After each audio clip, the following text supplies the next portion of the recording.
বিশ্বকাপের পর থেকে যে তিনি পরের বিশ্বকাপেও খেলবেন কিনা। দ্য ওয়ে হি পারফর্ম, তিনি 4টা অ্যাসিস্ট করেছেন, 8টা গোল করেছেন এবং ফাইনাল ম্যাচেও লাস্ট মোমেন্ট পর্যন্ত লিওনেল মেসি তার বেস্ট ট্রাইটা করেছেন, ফাউলের শিকার হয়েছেন এবং সেই ফাউলসগুলোকে আসলে কি কারণে ওই সময়টায় ধর্তব্যের মধ্যে রেফারি নেয় নাই সেটা নিয়েও যথেষ্ট বিতর্ক রয়েছে। সো এই 39 পেরোনো Lionel Messi at the age of 43, যেখানটায় বিশ্বকাপটা হবে স্পেনে এবং জয়েন্টলি এটার সাথে মরক্কো থাকবে, পর্তুগাল থাকবে, সেই বিশ্বকাপে খেলার মতো অবস্থায় 4 বছর পরে থাকবেন কিনা সেই আলোচনাটা হচ্ছিল। এমন আলোচনাও হচ্ছিল যে লিওনেল মেসির যে ছেলে, বড় ছেলে, তিনিও আর্জেন্টিনার হয়ে আর্জেন্টিনার ন্যাশনাল টিমের জার্সিতে পরের বিশ্বকাপে অ্যাপেয়ার হতে পারেন। And if it happens then Lionel Messi এবং থিয়াগো মেসি একসাথেই পরের বিশ্বকাপ খেলবেন।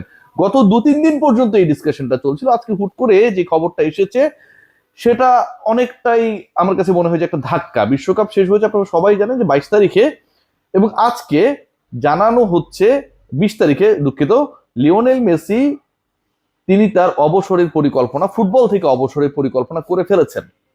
লিওনেল মেসি ফুটবলকে চিরতরে বিদায় জানানোর যে পরিকল্পনা করে ফেলেছেন এবং সেটা already AFA, Argentine football federation বা অ্যাসোসিয়েশন, তারা এই ব্যাপারটা নিয়ে শেষ মুহূর্তে লিওনেল মেসিকে কিভাবে ফুটবল থেকে, ফুটবলের গডকে কিভাবে ফুটবল থেকে বিদায় জানানো যায় সেই প্রিপারেশন শুরু করে দিয়েছে।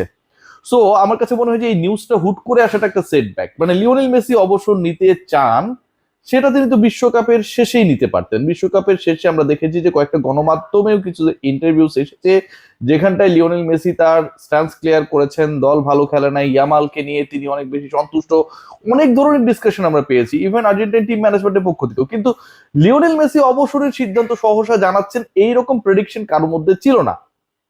সেই সিদ্ধান্তটা আজকে এসেছে। সেই সিদ্ধান্তর ব্যাপারে আর্জেন্টাইন ফুটবল অ্যাসোসিয়েশন তারা কাজ করা শুরু করে দিয়েছে এবং লিওনেল মেসি আর ফুটবলে থাকছেন না, এই খবরটা মোটামুটি অফিসিয়াল হয়ে গেছে।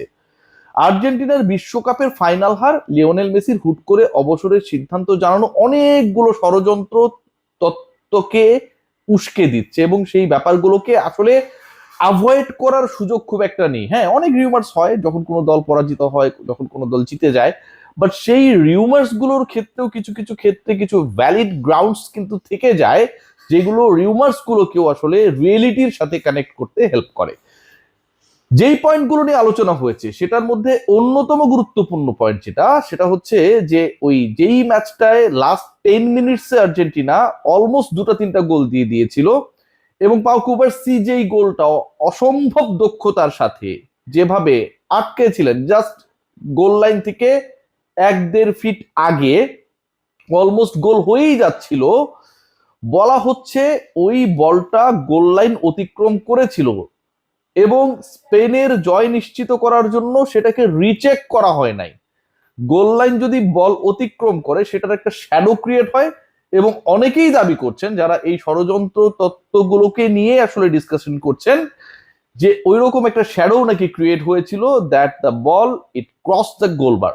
সো এরকমটা যদি হয়ে থাকে এবং সেটা যদি রিচেক করা না হয়, this is a very valid point.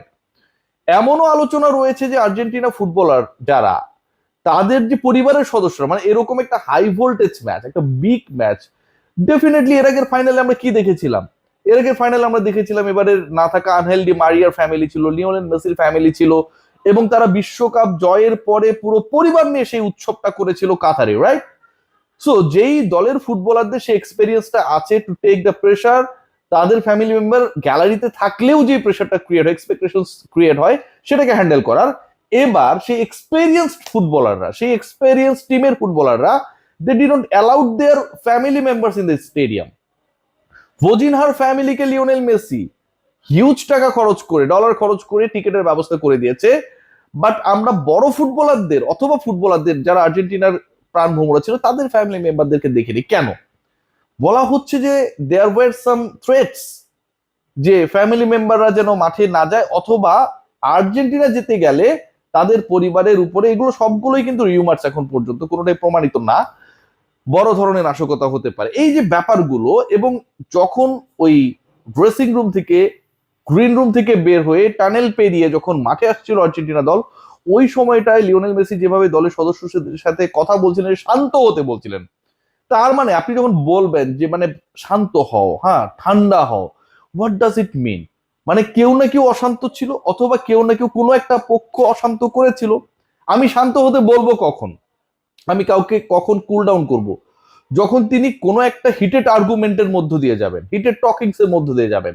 এরকম একটা সিচুয়েশন ক্রিয়েট না হলে কিন্তু আপনি রিফ্লেকশনে কাউকে বলবেন না ভাই কুল ডাউন, চুপ হও, আমাদের খেলায় ফোকাস করো।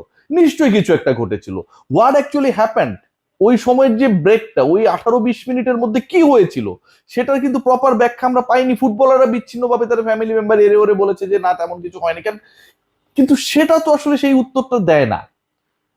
জিয়ানি ইনফান্তিনো আপনারা সবাই জানেন যে পরের ওয়ার্ল্ড কাপ পর্যন্ত ফিফার প্রেসিডেন্ট থাকবেন এবং পরের 4 বছরের জন্য তাকে দায়িত্ব দেওয়া হচ্ছে, এবং এটার কোনো প্রতিদ্বন্দ্বী নেই, সবাই হচ্ছে তাকেই চায়। এখানটা ইউরোপের একটা বড় সমর্থন, very important, cause he is also from the Europe. So UEFA and ইউরোপের সমর্থন নেওয়ার জন্য আর্জেন্টিনা জিতবে না, স্পেন জিতবে, এরকম নাকি একটা ডিলস হয়েছে, এবং সেই আলোচনাটাও রয়েছে, সেই ডিসকাশনটাও রয়েছে যে এরকম একটা ঘটনা ঘটলে ঘটতেও পারে, যেটা আগেই হয়ে গেছে, পুরোটাই সেট আপ ছিল। We don't know actually what happen. Lionel মেসির অবসর, হুট করে অবসরের সিদ্ধান্ত, এফ এর তড়িঘড়ি করা, এবং যিনি আর্জেন্টিনা ফুটবল ফেডারেশনের প্রেসিডেন্ট, ডিউরিং দ্য ম্যাচ, যখন ম্যাচ চলছিল ফাইনাল, ওই সময়টাই নাকি তাকে গ্রেফতার করারও একটা পরিকল্পনা ছিল, এবং সেই ব্যাপারটা আর্জেন্টিনার ড্রেসিং রুম পর্যন্ত পৌঁছেছে। আপনি গুগল করতে পারেন, সার্চ করতে পারেন, আমি যে তথ্যগুলো দিচ্ছি একটাও ভুল না, প্রত্যেকটাই এখন পর্যন্ত যেই ডিসকাশন গুলো হচ্ছে, যেই পয়েন্টস এর উপরে এই বিতর্কগুলো চলছে সেটার উপর ভিত্তি করে। So if this things happened, কেন এতগুলো ঘটনা একসাথে ঘটলো, কি কারণে ঘটলো, সেগুলোর কিন্তু তদন্ত দাবি রাখে। And the most significant part is that, আপনাদের সাথে যদি আমি শেয়ার করি, সেটা কিন্তু অ্যাভয়েড করার সুযোগ নেই। বিশ্বকাপের 2 ম্যাচে বেটিং সন্দেহে, অন্তত 2টা ম্যাচে বেটিং, মানে আমরা ক্রিকেটে যেটাকে ফিক্সিং বলি, এরকম একটা ঘটনার ব্যাপারে একটা সন্দেহ তৈরি হয়েছে, এবং সেটার জন্য তদন্ত তৈরি হয়েছে, তদন্ত কমিটি গঠন করার একটা অবস্থা তৈরি হয়েছে। সেই তদন্তটা করা হচ্ছে স্পেনের এগেনস্টে, যারা ওয়ার্ল্ড চ্যাম্পিয়ন আর্জেন্টিনাকে 1-0 গোলে হারিয়েছে। এরকম একটা তদন্ত বা ইনকোয়ারি যখন ফুটবলের সর্বোচ্চ সংস্থা তারা কন্ডাক্ট করবে, এবং এরকম একটা নিউজ যখন লিক আউট হবে এগেনস্ট দ্যাট টিম যারা বিশ্ব চ্যাম্পিয়ন হয়েছে, এবং তাদের এগেনস্টে এলিগেশনটা হচ্ছে বেটিং এর এলিগেশন, মানে সিরিয়াস ভয়াবহ violations of the norms and philosophy of football, এটাকে কোনোভাবেই ছোট করে দেখার সুযোগ নেই, cause this decision has come from the FIFA. যেই ফিফা এরকম সিদ্ধান্ত জানাতে পারে, তার মানে এটার ব্যাকগ্রাউন্ড রয়েছে, এটার পেছনে রিজনস রয়েছে। Let's see what happen. But Lionel মেসিকে আমরা পরের বিশ্বকাপে দেখছি না, এটা decided and all set to his retirement. তাকে টাটা গুড বাই বলার জন্য AFA they are ready. Let's see কিভাবে, কার বিপক্ষে, কোন পদ্ধতিতে লিওনেল মেসি তার ফুটবলীয় ক্যারিয়ারকে বিদায় জানান। সবাই ভালো থাকবেন।